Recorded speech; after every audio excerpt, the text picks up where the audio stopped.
इस जम्मू कश्मीर के हाईवे पर एक जगह जहाँ की हवा ठंडी नहीं बल्कि भारी लगती है। रात होते ही सड़क के किनारे से एक अजीब सी खुशबू आती है। अब वो खुशबू तो होती है लेकिन अच्छी खुशबू नहीं, एक ऐसी खुशबू जो मिट्टी के अंदर से आती है, किसी चीज के जलने की। ऐसा माना जाता है कि ये एक ऐसी जगह है जहाँ पर ट्रक की आवाज आकर भी बहुत धीमी हो जाती है और सभी लोग इस डरावनी जगह को खूनी नाले के नाम से जानते हैं। ऐसा माना जाता है कि इस नाले में पानी नहीं बल्कि लहू का इतिहास बहता है। और इसी जगह से जुड़ी है आज की डरावनी स्टोरी। और ये डरावनी स्टोरी है रवि और इमरान नाम के कैरेक्टर की। रवि और इमरान दोनों ही ट्रक ड्राइवर थे और ये दोनों ही अपने ट्रक को लेकर जम्मू से श्रीनगर की तरफ जा रहे थे। मौसम बहुत ही खराब था, बारिश हो रही थी और उस वक्त धुंध इतनी गहरी थी कि सड़क सिर्फ 2 फीट तक ही साफ दिखाई दे रही थी, ज्यादा आगे का दिख नहीं रहा था। उनके जीपीएस डिवाइस में दिखा रहा था कि खूनी नाला अब सिर्फ 2 किलोमीटर दूर है। लेकिन इस चीज को देखकर रवि हंस पड़ा और बोला, ये तो वही जगह है ना जिसके बारे में लोग बोलते हैं कि यहाँ भूत रहते हैं। लेकिन इमरान बस उल्टी गिनती गिन रहा था। वो रवि से बोलता है, तुम्हें हंसना है तो तुम हंस लो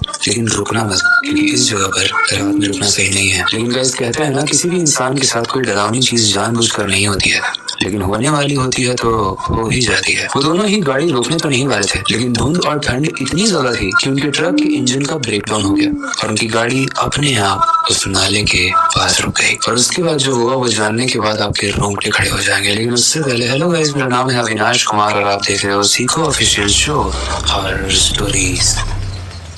अब गाइस, क्योंकि उनके ट्रक का इंजन बंद हो चुका था तो दोनों में से किसी एक को तो उतरना ही था। दोनों डिसाइड करते हैं और रवि बोलता है कि मैं जाता हूँ, तू बहुत डरपोक है। रवि ट्रक से नीचे उतरता है और बोनट खोल के इंजन को देखने लगता है। लेकिन इतने में ही वो धुंध और गहरी होने लगती है और धुंध के पीछे से अगर कोई लाइट जल रही हो और उसके सामने कोई इंसान खड़ा हो तो उसकी शैडो बहुत बड़ी दिखती है उस धुंध में। एंड यहाँ भी कुछ ऐसा ही हुआ। अब ट्रक के अंदर इमरान बैठा हुआ था और उसकी लाइट भी जल रही थी, लेकिन उसी के सामने जो बहुत बड़ी धुंध थी उसमें एक शैडो दिख रही थी, एक परछाई जो बहुत ही ज्यादा बड़ी दिख रही थी और धीरे धीरे वो पास आ रही थी। और जैसे जैसे वो पास आ रही थी इमरान और ज्यादा डर रहा था और वो चिल्ला के रवि को बताने की कोशिश कर रहा है कि रवि पीछे देख, पीछे देख। लेकिन इमरान ट्रक के शीशों को खोलना भूल गया था और शीशे जब बंद रहते हैं तो ना आवाज अंदर आ सकती है और ना ही बाहर जा सकती है। लेकिन इसके बाद इमरान ट्रक के विंडो को खोलता है और चिल्ला कर रवि से बोलता है कि रवि पीछे देख। और जब रवि पीछे देखता है तो वहाँ कोई भी नहीं था, वहाँ बस एक बोर्ड लगा हुआ था जो रवि को दिख रहा था। रवि बोलता है, पीछे तो कोई नहीं है, डरा क्यों रहा है?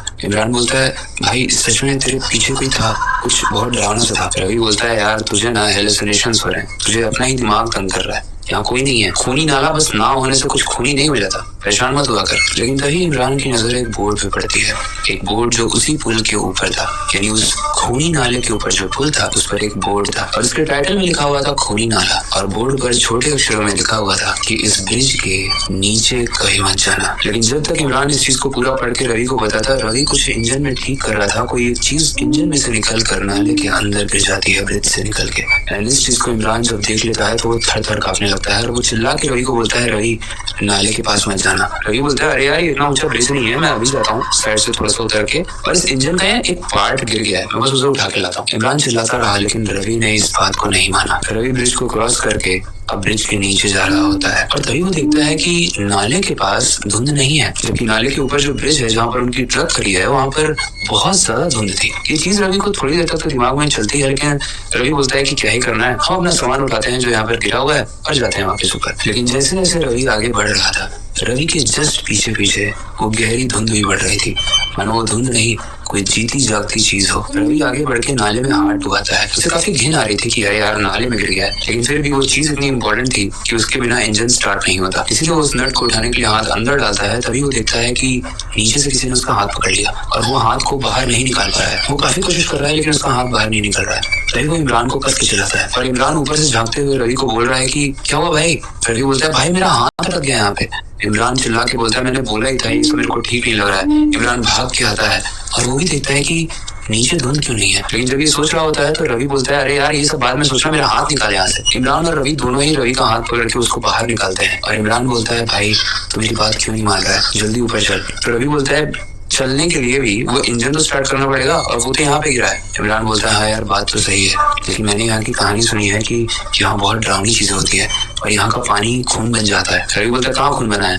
मेरा हाथ किसी पत्थर में फंस गया होगा। इमरान बोलता है, नहीं भाई मैं तुझे यहाँ की स्टोरी बताता हूँ क्या है। तो वो इमरान बताता है कि मेरे परदादा के समय में इस ब्रिज को बनाया गया था, और जब इस ब्रिज को बनाया गया था तो वहाँ पर बहुत सारे मजदूर काम कर रहे थे। लगभग 6 से 7 मजदूर काम कर रहे थे। काफी गरीब थे, उनको पैसों की जरूरत थी। तो मार्केट में जितना पैसा दिया जाता था उससे भी कम पैसा इन मजदूरों को दिया जा रहा था, और उतने में ये बेचारे काम कर रहे थे। लेकिन ब्रिज के अंदर जो मटेरियल डाला जा रहा था, जो सीमेंट डाला जा रहा था, वो एकदम थर्ड क्वालिटी का था, जिसकी वजह से ये चांसेस थे कि ये ब्रिज गिरेगा। और ये चीज एक मजदूर को पता चल गई थी। वो मजदूर जाके उस वक्त के जो ब्रिटिश ऑफिसर थे उनको जाकर बोलता है कि सर ये ब्रिज कभी भी गिर जाएगा, हम लोग मर जाएंगे सर। लेकिन वो ब्रिटिशर बहुत करप्ट था। उस मजदूर के सामने तो बोल देता है कि हाँ मैं इस सीमेंट में और अच्छी चीजें लगवा दूंगा, तुम परेशान मत हो, तुम अपना काम करो। लेकिन धीरे धीरे करके समय निकल जाता है और वो ब्रिज बनने के कगार पे होता है। और एक दिन दोपहर में जब सारे मजदूर उस ब्रिज के नीचे बैठकर खाना खा रहे थे, वो इसलिए उस ब्रिज के नीचे बैठते थे क्योंकि उन्हें छांव मिलती थी और बाकी चारों तरफ बहुत ही तीखी धूप रहती थी। जब सारे मजदूर उस ब्रिज के नीचे बैठकर खाना खा रहे थे तो वो ब्रिज कोलैप्स हो गया, यानी वो ब्रिज